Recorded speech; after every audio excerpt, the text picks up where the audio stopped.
Em plena capital da Espanha, Madrid, uma cidade conhecida por sua riqueza cultural e histórica, algo inesperado começou a assombrar os moradores no início dos anos 2000. Um homem, até então desconhecido, passaria a história como o primeiro serial killer identificado oficialmente no país. Seu nome era Alfredo Galán Sotilo, um soldado que serviu como parte de uma missão humanitária da Espanha na Bósnia após o fim da guerra nos Balcãs. Ao retornar ao seu país, trouxe consigo não apenas memórias de guerra, mas também uma arma mortal. Contrabandeando uma pistola semiautomática calibre 9mm da Bósnia, Galán carregava em suas mãos o instrumento de terror que em breve começaria a atacar sem aviso prévio. Sua escolha de vítima seria completamente aleatória. Qualquer pessoa poderia estar no lugar errado na hora errada. Os primeiros sinais de seu comportamento violento surgiram de forma silenciosa, quase imperceptível. No entanto, os ataques começaram a se repetir com certa regularidade, gerando pânico entre os madrilenos. Entre 2002 e 2003, Galán agiu sob a proteção da escuridão das ruas de Madrid, cometendo crimes brutais que deixariam marcas na história criminal do país. Cada ataque parecia mais frio e calculista que o anterior. As vítimas eram abordadas de surpresa, muitas vezes em locais isolados ou durante a madrugada. O método era rápido, eficaz e cruel. Tiros a queima-roupa, geralmente na cabeça, seguidos de fuga imediata. Durante esse período, a polícia local enfrentava dificuldades para encontrar padrões claros nos crimes. Sem evidências óbvias de motivação, os investigadores buscavam entender se os ataques eram obra de um único indivíduo ou de uma organização criminosa. Mas, conforme os casos aumentavam, tornou-se claro que havia sim um único autor por trás dos crimes. Um perfil psicológico começou a surgir. Alguém treinado, frio, metódico e extremamente habilidoso em escapar do sistema de segurança da cidade. A arma utilizada, contrabandeada da Bósnia, era um símbolo de sua experiência militar. Mas, longe de combates legítimos, ele usava essa ferramenta para espalhar medo e morte pelas ruas de uma das cidades mais importantes da Europa. O que motivava Alfredo Galán Sotilo a cometer tais atrocidades ainda é motivo de debates entre especialistas. Alguns sugerem que traumas sofridos durante sua passagem pela guerra nos Balcãs desencadearam mudanças profundas em sua psique. Outros apontam para uma personalidade predatória latente, mascarada por anos sob disciplina militar. Independentemente da causa, o fato é que ele havia se tornado um assassino em série em solo espanhol, algo nunca antes registrado oficialmente no país. A ausência de um padrão claro nas vítimas só aumentava o medo coletivo. Ninguém sabia quem seria o próximo alvo. Homens, mulheres, jovens ou idosos, todos corriam o mesmo risco. Com isso, a imprensa local começou a acompanhar de perto os eventos, chamando a atenção nacional para o caso. As notícias sobre o assassino noturno dominavam manchetes e programas de televisão. Enquanto isso, a polícia trabalhava incansavelmente para reunir pistas e chegar ao culpado. Câmeras de segurança, testemunhos e análises balísticas começavam a revelar pequenas brechas na fachada impenetrável do criminoso. O pesadelo estava apenas começando, mas a caçada já havia sido deflagrada. O destino de Alfredo Galán Sotilo estava selado. Bastava o tempo certo para que a justiça alcançasse aquele que transformou as ruas de Madrid em palco de horror. Nos primeiros meses de 2002, as autoridades não imaginavam que estavam lidando com um assassino em série. Cada ataque parecia isolado, sem conexões óbvias entre as vítimas ou locais. No entanto, à medida que novos ataques ocorriam, padrões sutis começaram a surgir. Todos os crimes aconteciam à noite, geralmente na madrugada, e sempre em pontos estratégicos da cidade. Locais frequentados por pessoas sozinhas ou com pouco movimento. As vítimas eram surpreendidas por trás ou de frente, dependendo da situação. O método era quase ritualístico. Aproximação silenciosa, disparo único a queima-roupa e fuga rápida, sem deixar vestígios. Um dos primeiros casos documentados foi o de uma jovem estudante que caminhava perto da estação de metro de Nuevos Ministérios. Ela foi encontrada inconsciente com um tiro na cabeça. Por sorte, sobreviveu após dias em coma. Outro crime chocante foi registrado próximo ao rio Manzanares, onde um homem de meia-idade foi abordado enquanto fazia caminhada noturna. O corpo foi encontrado horas depois, com um tiro na nuca. Embora cada caso fosse tratado como um possível assalto frustrado, a polícia começou a suspeitar que havia algo maior em jogo. O modus operandi era muito semelhante, mas ainda faltavam provas concretas para unir os fatos. Os investigadores reuniram todas as informações disponíveis: relatos de testemunhas, câmeras de segurança e laudos periciais. A partir disso, montaram um perfil inicial do criminoso. Alguém com conhecimento técnico de armas, habilidade em se locomover sem ser visto e tempo livre durante a madrugada. Esses indícios levaram a teorias sobre um possível passado militar ou policial. Enquanto isso, a população de Madrid vivia um clima crescente de insegurança. Muitos evitavam sair à noite. Parques e ruas menos movimentadas tornaram-se zonas de medo coletivo. A imprensa local intensificou a cobertura, batizando o criminoso com apelidos como o Fantasma de Madrid e o Caçador Noturno. Esses termos, embora sensacionalistas, ajudaram a alertar a sociedade. Mas também geraram um certo grau de paranoia. Qualquer pessoa andando sozinha pela rua virava alvo de desconfiança. Familiares temiam pelo retorno de parentes após o expediente. Mesmo diante da pressão pública, as investigações seguiam lentas. Não havia imagens claras do suspeito, nem digitais ou DNA encontrados nas cenas dos crimes. O criminoso parecia invisível, como se soubesse exatamente como agir sem deixar rastros. Sua inteligência operacional chamava a atenção até mesmo dos agentes mais experientes. Foi então que, por acaso, uma nova pista apareceu. Durante uma rotina de fiscalização noturna, um guarda municipal avistou um homem em atitude suspeita próximo a um parque. O indivíduo, vestindo roupas escuras e com uma postura tensa, fugiu ao perceber a aproximação do policiamento. Apesar da tentativa de identificação, ele conseguiu escapar. Mas esse encontro fortuito marcaria o início de uma nova fase na investigação. Até então, o Fantasma de Madrid parecia intocável. Agora, pela primeira vez, havia um vislumbre real de que ele poderia ser capturado. Após o encontro fortuito com o homem suspeito próximo ao parque, as autoridades intensificaram os patrulhamentos noturnos em áreas estratégicas da cidade. A polícia começou a circular em horários irregulares, tentando surpreender o criminoso. Ainda sem identidade definida, os investigadores focaram em mapear os locais dos crimes para encontrar alguma conexão geográfica. Com isso, descobriram que todos estavam dentro de um raio relativamente curto, indicando que o assassino provavelmente conhecia bem aquela região. Isso reforçou a teoria de que ele era morador ou frequentava com regularidade os bairros onde atuava.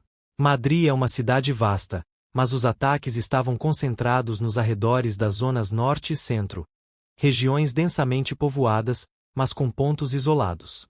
Paralelamente, os peritos trabalhavam nas balísticas das armas apreendidas em outros casos recentes, buscando cruzar informações. Eles descobriram algo surpreendente. Todas as balas encontradas nas cenas dos crimes vinham da mesma arma. Era a confirmação que faltava. Havia sim um único autor por trás de todos os ataques. O Fantasma de Madrid não era apenas uma figura retórica da imprensa. Era real, e estava agindo sistematicamente. A partir desse ponto, os esforços foram direcionados para identificar quem poderia ter acesso a esse tipo de arma na capital espanhola. Começou-se a buscar indivíduos com histórico militar, especialmente aqueles que tiveram participação em missões internacionais. Foi então que o nome de Alfredo Galán Sotilo apareceu no radar das autoridades. Ele tinha ficha limpa, mas seu histórico chamava a atenção. Ex-militar, treinamento em combate urbano e uma passagem pela Bósnia como parte de uma força de paz da Espanha. Em 2001, Galán retornou da Bósnia após meses servindo em uma missão humanitária supervisionada pelas Nações Unidas. Oficialmente, sua função era garantir segurança a civis e promover ajuda humanitária. Porém, durante sua estadia, ele entrou em contato com grupos paramilitares locais, e segundo investigações posteriores, teria obtido uma pistola semiautomática calibre 9mm ilegalmente. Essa arma, contrabandeada de forma discreta, seria o instrumento usado nos ataques em Madrid. As marcas deixadas pelos disparos eram idênticas às balas encontradas nas cenas dos crimes. Além disso, relatos de colegas que serviram com Galán revelaram que ele apresentava comportamentos estranhos durante a missão. Muitas vezes parecia distante, irritadiço ou excessivamente interessado em técnicas de abordagem e mira precisa. Apesar disso, nada levantou suspeitas suficientes na época. Ao voltar para a Espanha, ele reassumiu vida civil normalmente, sem chamar a atenção das autoridades. Mas, conforme os anos avançavam, sua personalidade foi mudando. Amizades antigas começaram a se afastar. Ele tornou-se solitário, evitava interações sociais e passou a viver em completo anonimato. Não há registros de emprego fixo, relacionamentos estáveis ou atividades regulares. Tudo indica que Galán vivia basicamente sob o salário de veteranos de guerra e mantinha um estilo de vida extremamente discreto. Esse perfil passivo, somado a habilidades adquiridas no exército, tornou-o praticamente invisível por muito tempo. Até que, por volta de meados de 2002, ele decidiu pôr suas habilidades à prova, e o resultado foi devastador. Para quem conviveu com Alfredo Galán Sotilo antes dos crimes, ele era descrito como uma pessoa reservada, mas educada. Não costumava criar problemas, evitava discussões e parecia levar uma vida tranquila e discreta. Morava sozinho em um pequeno apartamento no bairro de Vallecas, uma região popular de Madrid. Pagava suas contas em dia, mantinha o imóvel arrumado e raramente era visto saindo à rua sem motivo aparente. Seus vizinhos lembram dele como alguém cordial, porém distante. Pouco conversava, não participava de eventos comunitários e raramente respondia a cumprimentos com mais do que um aceno rápido. Após seu retorno da Bósnia, há registros de momentos estranhos que começaram a surgir. Em alguns casos, vizinhos ouviram barulhos vindos de seu apartamento, sons de passos pesados durante a madrugada, gritos abafados ou até mesmo o que pareciam ser treinos físicos intensos. Ele também foi flagrado, por câmeras de segurança locais, andando por ruas desertas no meio da noite. Algo incomum para alguém sem ocupação noturna definida. Um comerciante próximo ao seu apartamento relatou ter vendido a Galán uma quantidade incomum de luvas de borracha, viseiras noturnas e óculos infravermelho. Na época, nada foi questionado, mas esses detalhes ganhariam relevância durante a investigação. A polícia, ao vasculhar seu histórico, encontrou registros de consultas médicas particulares. Ele procurou um psicólogo por alguns meses, logo após retornar da Bósnia, relatando insônia e crises de ansiedade. Porém, interrompeu o tratamento abruptamente, sem dar explicações. Médicos envolvidos na época afirmaram que ele demonstrava certa agitação mental e tendia a idealizar cenários de combate como se ainda estivesse em missão militar. Esses indícios sugerem que Galán já apresentava sinais de desequilíbrio psicológico antes de começar a matar. Sua mente estava presa em um estado constante de alerta, como se vivesse em guerra permanente.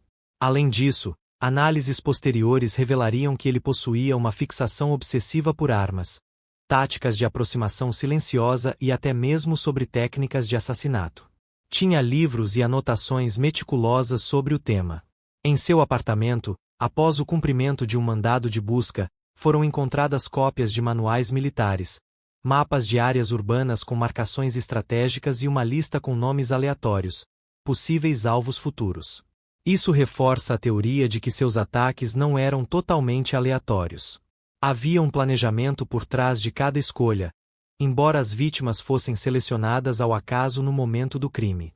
Ele queria causar terror indiscriminado, fazendo com que qualquer cidadão de bem se sentisse vulnerável a qualquer hora. Era como se quisesse provar que poderia matar quem quisesse, onde quisesse, sem ser pego. Esse perfil híbrido, de ex-militar disciplinado e assassino frio, tornava Galán ainda mais perigoso. Ele não apenas sabia como matar, mas também como escapar impune, pelo menos por um tempo. Até meados de 2003, Alfredo Galán Sotilo parecia intocável. Tinha cometido 6 assassinatos e 3 tentativas de homicídio sem deixar rastros claros. A polícia seguia investigando, mas estava longe de identificar o criminoso. No entanto, como costuma acontecer com serial killers, à medida que a confiança aumenta, os erros também. Galan, que até então agira com precisão cirúrgica, começou a cometer falhas sutis que dariam ao sistema policial uma chance real de detê-lo.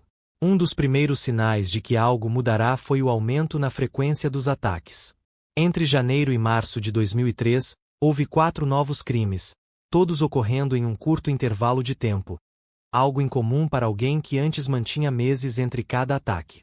Esse comportamento indicava uma urgência maior por matar, o que pode ser interpretado como sinal de descontrole emocional ou necessidade crescente de sentir poder sobre suas vítimas. Em um desses ataques, próximo ao bairro de Usera, Galan feriu gravemente uma mulher que caminhava sozinha após sair do trabalho. Diferentemente das outras vezes, ele hesitou antes de fugir, ficando mais tempo no local. Por sorte para as autoridades, havia uma câmera de segurança próxima que registrou parte da cena. Embora a imagem fosse de baixa qualidade, era possível ver o suspeito de jaqueta escura, calça jeans e capuz cobrindo seu rosto.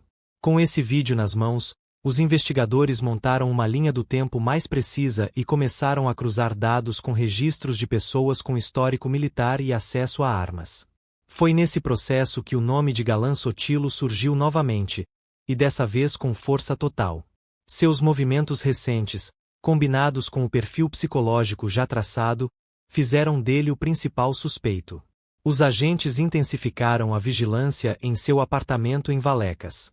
Começaram a seguir seus passos discretamente, anotar horários de saída e verificar com quem ele se encontrava. Durante uma dessas observações, notaram que Galan visitava com certa frequência um pequeno bar perto da estação de trem de Vila Verde Alto. Lá, ele sempre sentava no canto mais escuro e permanecia ali por horas, sem conversar com ninguém. Ao interrogar o proprietário do estabelecimento, descobriram que Galan pagava sempre em dinheiro e evitava usar cartões ou dispositivos eletrônicos. Isso reforçava ainda mais sua tentativa de manter anonimato. Mas, ironicamente, foi justamente essa postura extremamente discreta que chamou atenção. Pessoas normais não vivem assim. E isso gerou alerta nos policiais encarregados da investigação. Com base nessas informações, a polícia decidiu fazer uma abordagem mais direta. Na madrugada do dia 12 de abril de 2003, agentes da Brigada de Homicídios cercaram o apartamento de Galan. Armados e com colete à prova de balas, invadiram o imóvel com mandado judicial. Dentro, encontraram o homem dormindo tranquilamente, como se nada estivesse fora do normal. Ao acordar sob a mira de várias armas, Galan não demonstrou medo nem surpresa. Apenas olhou para os policiais e disse: "Finalmente vocês me encontraram." Era o fim do pesadelo de Madrid. Após a prisão em flagrante, os agentes da Brigada de Homicídios concentrarão-se em vasculhar minuciosamente o apartamento de Alfredo Galan Sotilo, localizado no bairro de Vallecas, em Madrid. O imóvel era pequeno, mas organizado. Tudo parecia estar no lugar certo, quase como se fosse uma cela de soldado em missão. Nada indicava à primeira vista que ali morava alguém envolvido em múltiplos assassinatos. Porém, ao abrir gavetas, armários e caixas escondidas sob o colchão, os investigadores encontraram materiais que fariam história na polícia forense espanhola. Documentos pessoais de algumas vítimas, mapas detalhados das ruas próximas aos locais dos crimes e anotações com datas e horários. Um dos itens mais chocantes foi um caderno com desenhos de cenas de ataque. Em páginas rabiscadas com perfeccionismo obsessivo, Galan havia esquematizado como abordaria suas vítimas: posicionamento, ângulo do disparo e rotas de fuga. A pistola semiautomática calibre 9 mm, contrabandeada da Bósnia, foi encontrada dentro de uma pasta falsa de documentos, atrás de um quadro na sala. Era a arma utilizada em todos os ataques registrados. Além disso, os peritos descobriram luvas de borracha, viseiras noturnas e um estoque de munição ainda não utilizado. Tudo estava cuidadosamente guardado, como se ele estivesse preparado para continuar agindo por muito tempo. Mas talvez o item mais perturbador tenha sido uma lista com nomes e fotografias recortadas de jornais. Eram pessoas desconhecidas, possivelmente futuras vítimas escolhidas ao acaso. Durante o interrogatório inicial, Galan permaneceu calmo e cooperativo. Ele não negou as acusações nem tentou fugir da responsabilidade. Pelo contrário, parecia quase satisfeito por finalmente ter sua história ouvida. Eu sabia que isso ia acabar assim, disse ele logo após ser lido seus direitos. Fiz o que fiz porque precisava provar que qualquer pessoa podia ser eliminada a qualquer momento. Ao longo das horas seguintes, os investigadores começaram a reconstruir os eventos com base nos depoimentos do próprio criminoso. Ele relatou com frieza cada crime, como se estivesse revivendo memórias de treinamentos militares. Quando questionado sobre motivação, Galan respondeu que não tinha ódio específico por ninguém. Não eram pessoas, eram alvos. Eu queria testar meus limites. Saber até onde eu poderia ir sem ser pego. Essa resposta gelou os presentes na sala. Não havia remorso, raiva ou justificativa moral. Era pura frieza psicopática. Ele via seus crimes como exercícios táticos, não como assassinatos. Os investigadores também confrontaram Galan com as imagens captadas pela câmera próxima ao bairro de Usera. Ele admitiu ter hesitado antes de fugir, dizendo que sentirá curiosidade ao ver a reação da vítima agonizando. Esse detalhe revelou algo crucial. Ele não apenas matava por impulso, mas observava suas vítimas com interesse clínico. Como se analisasse reações humanas diante do medo extremo. Com todas essas informações reunidas, o caso deixou de ser uma série de crimes isolados para se tornar o primeiro caso oficial de serial killer identificado na Espanha. O país inteiro acompanhava o desenrolar com horror e fascínio. Após semanas de investigação e coleta de provas, Alfredo Galan Sotilo foi formalmente indiciado por 6 homicídios e 3 tentativas de assassinato. O caso foi encaminhado ao Tribunal Supremo da Espanha, responsável por julgar crimes de alta gravidade. O processo começou em setembro de 2003, no Tribunal Penal de Madrid. Rapidamente se tornou um dos julgamentos mais acompanhados da história recente do país, com cobertura nacional e internacional. A promotoria apresentou um dossiê completo, desde a arma do crime e as balísticas correspondentes até os registros do apartamento, anotações pessoais e vídeos captados por câmeras de segurança. Além disso, foram ouvidos testemunhos de vizinhos, comerciantes próximos ao local onde ele morava, médicos que o atenderam após seu retorno da Bósnia e até mesmo colegas de farda que serviram com ele na missão humanitária. As vítimas sobreviventes também tiveram voz no tribunal. Uma delas, a jovem que levou um tiro na cabeça perto da estação de metro de Nuevos Ministérios, emocionou a todos ao relatar sua luta pela vida e a difícil recuperação física e psicológica. Eu não era uma alvo, disse ela durante o depoimento. Era uma pessoa com sonhos, família e futuro. Ele roubou parte disso de mim. Suas palavras ecoaram dentro da sala de audiência e nos noticiários do dia seguinte. Familiares das vítimas mortais também compareceram, carregando fotos, cartas e lembranças de quem perderam. Um pai chegou a gritar: "Ele tirou meu filho sem motivo. Que tipo de homem faz isso?" Diante desses depoimentos, Galan permaneceu impassível. Não demonstrou arrependimento, nem sequer olhou diretamente para as famílias das vítimas. Ficou claro que ele não via suas ações como criminosas, mas sim como parte de sua própria realidade mental distorcida. Seu advogado tentou alegar insanidade mental, citando os episódios de ansiedade e insônia relatados durante consultas médicas após seu retorno da Bósnia. Também destacou que ele passará por traumas severos em combate.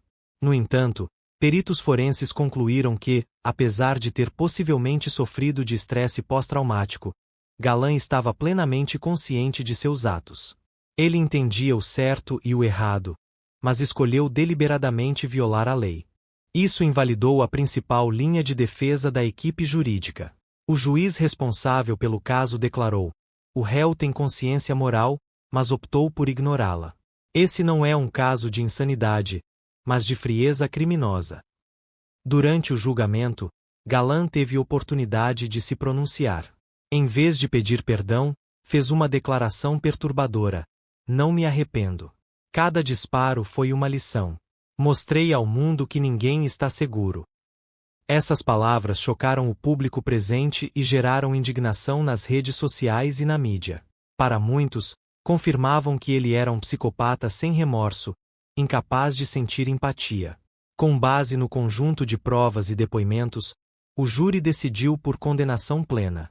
Alfredo Galan Sotilo foi considerado culpado em todos os 6 casos de homicídio e nas 3 tentativas de assassinato.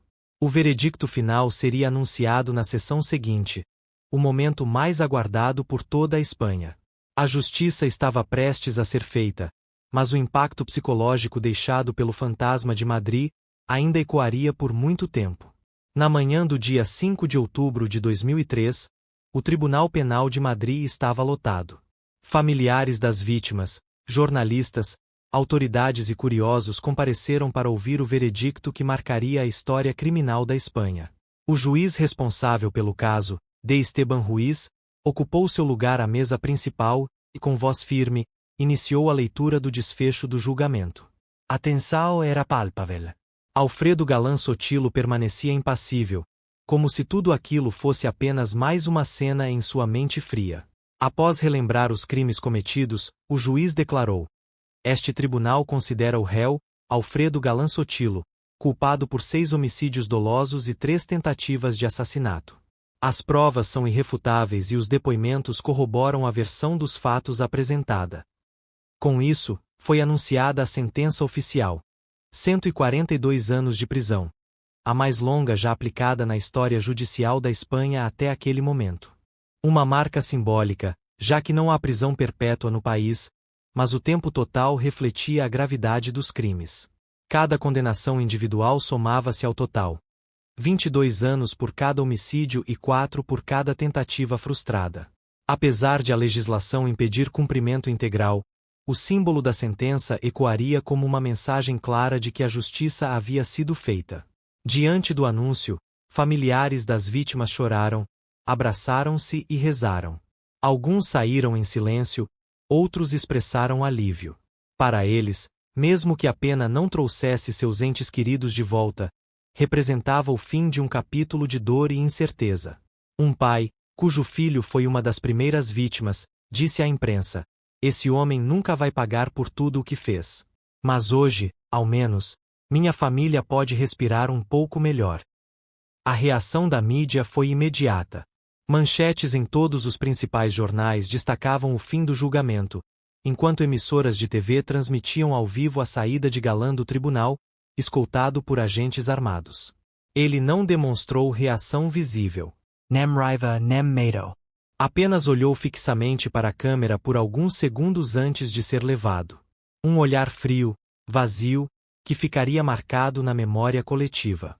Nos dias seguintes, debates tomaram conta da sociedade espanhola. Psicólogos, criminologistas e especialistas em segurança discutiram publicamente o caso, analisando o perfil de Galan e como alguém assim pôde agir por tanto tempo sem ser identificado. Especialistas apontaram falhas no sistema de vigilância urbana e na comunicação entre forças de segurança. Muitos defendiam a necessidade de modernização e maior integração entre polícias locais e nacionais. Em resposta ao caso, o governo regional de Madrid lançou uma série de medidas de combate à violência noturna, incluindo aumento no número de câmeras de segurança, patrulhas noturnas reforçadas e criação de centros de apoio psicológico para vítimas de crimes violentos. Além disso, houve mudanças nos protocolos de acompanhamento de veteranos de guerra. Profissionais da área de saúde mental alertaram para a importância de monitorar possíveis traumas pós-combativos, evitando que casos como o de Galan se repetissem. Embora o julgamento tenha encerrado, o impacto do caso continuaria sendo sentido por muito tempo. A imagem do fantasma de Madrid tornou-se sinônimo de horror, e seu nome passou a ser estudado nas academias de polícia como exemplo de criminoso solitário e altamente perigoso. Mas, apesar de preso, muitos ainda perguntavam: como alguém tão comum pôde esconder tamanha brutalidade por tanto tempo? A resposta talvez estivesse na própria essência do mal: invisível, silencioso e imprevisível. Após o anúncio da sentença de 142 anos de prisão, Alfredo Galán Sotilo foi transferido para uma cela de segurança máxima no centro penitenciário de Alcalá Meco, localizado nos arredores de Madrid. O presídio é conhecido por abrigar criminosos de alta periculosidade. Lá, cada movimento dos detentos é monitorado, e as regras são rígidas, um ambiente completamente diferente da liberdade com que Galán agia nas ruas antes da prisão. Ao chegar, ele não demonstrou medo ou nervosismo. Segundo relatos de agentes penitenciários, ele caminhou calmamente pelo corredor principal, observando tudo em silêncio, como se estivesse analisando o novo território em que viveria. Rapidamente, tornou-se alvo de atenção tanto dos guardas quanto dos outros presos. Muitos temiam sua presença, enquanto outros o viam com certo respeito, como alguém que havia desafiado o sistema por tanto tempo. Em seus primeiros meses na prisão, Galán manteve-se isolado. Não participava de atividades coletivas, evitava conversas longas e recusava cartas ou visitas familiares.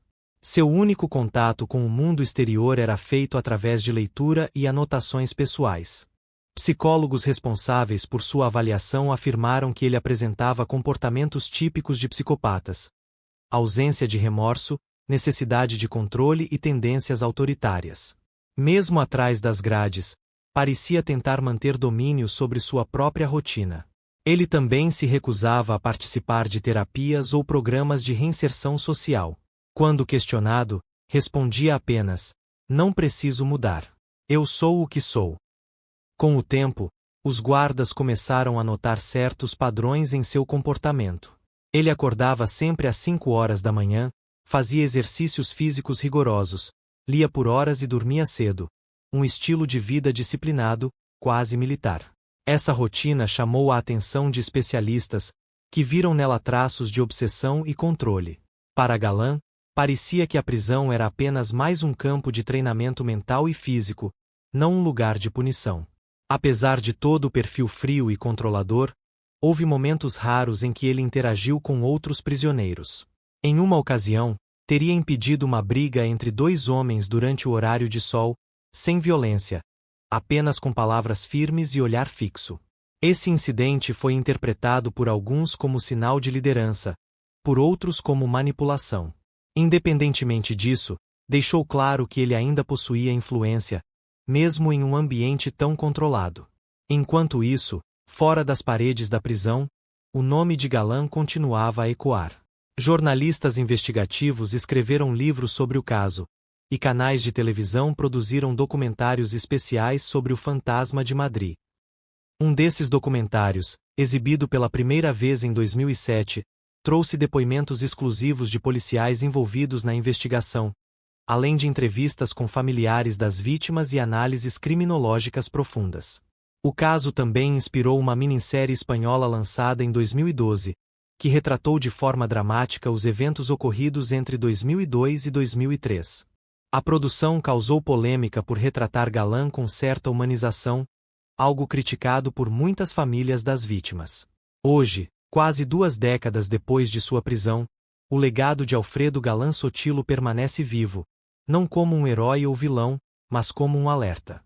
Um exemplo de como o mal pode esconder-se por trás de um rosto comum, de um passado militar honroso e de uma vida aparentemente pacata.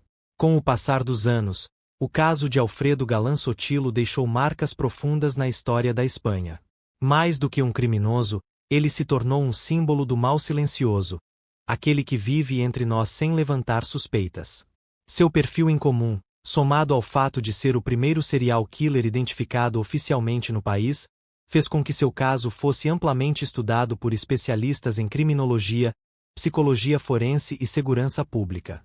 Academias de polícia passaram a incluir o caso em seus currículos como exemplo de como criminosos solitários podem agir por muito tempo sem serem detectados, especialmente quando possuem habilidades técnicas e treinamento militar. O Fantasma de Madrid também serviu como alerta para as autoridades locais. Após o julgamento, houve mudanças significativas no sistema de vigilância urbana, com mais câmeras, patrulhas noturnas e integração entre forças de segurança. Além disso, o governo espanhol reforçou programas de apoio psicológico para veteranos de guerra, reconhecendo a importância de monitorar traumas pós-combativos e oferecer suporte antes que eles se transformem em tragédias maiores. Para a população madrilenha, o medo das ruas durante a noite foi aos poucos diminuindo. Mas o trauma coletivo permaneceu. Muitos ainda evitam certos bairros ou horários, lembrando-se de quando ninguém estava seguro. Familiares das vítimas continuam lutando para manter a memória de seus entes queridos vivas. Alguns criaram grupos de apoio para vítimas de violência, ajudando outras pessoas a lidarem com perdas causadas por crimes brutais. Apesar de ter cometido crimes inadmissíveis, o legado de Galán não pode ser ignorado como estudo de caso. Ele mostrou falhas no sistema, mas também a capacidade da justiça em responder com rigor e eficiência quando pressionada. Até hoje, dentro do presídio de Alcalá Meco, Galán Sotilo cumpre sua pena. Raramente é visto ou ouvido, mantendo o mesmo perfil discreto que o caracterizava fora das grades. Aparentemente, aceitou seu destino sem resistência. No entanto, especialistas afirmam que ele jamais será considerado apto para a liberdade condicional. Sua frieza, ausência de remorso e perfil psicopático indicam risco contínuo para a sociedade. O caso também abriu espaço para discussões sobre saúde mental e criminalidade. É possível alguém estar mentalmente desequilibrado e ainda assim compreender suas ações? Até onde vai a responsabilidade legal diante de traumas profundos? Essas perguntas continuam sendo debatidas por especialistas, e talvez nunca tenham resposta definitiva. Mas uma coisa é certa: o caso de Galán Sotilo trouxe à tona questões complexas que vão muito além do crime em si. Hoje, quando se fala em segurança urbana na Espanha, o nome Alfredo Galán ainda aparece como referência histórica. Um lembrete de como a tranquilidade de uma cidade pode ser abalada por um único indivíduo. Seu legado serve como alerta constante: o perigo nem sempre vem de longe. Às vezes, está bem ao nosso lado, caminhando pelas ruas, sentado num bar ou morando no apartamento ao lado. Se você chegou até aqui, obrigado por acompanhar esta jornada através de um dos casos mais impactantes da história criminal da Espanha. Se este conteúdo te interessou, não esquece de curtir, compartilhar e se inscrever no canal para receber mais histórias reais como essa. Até a próxima!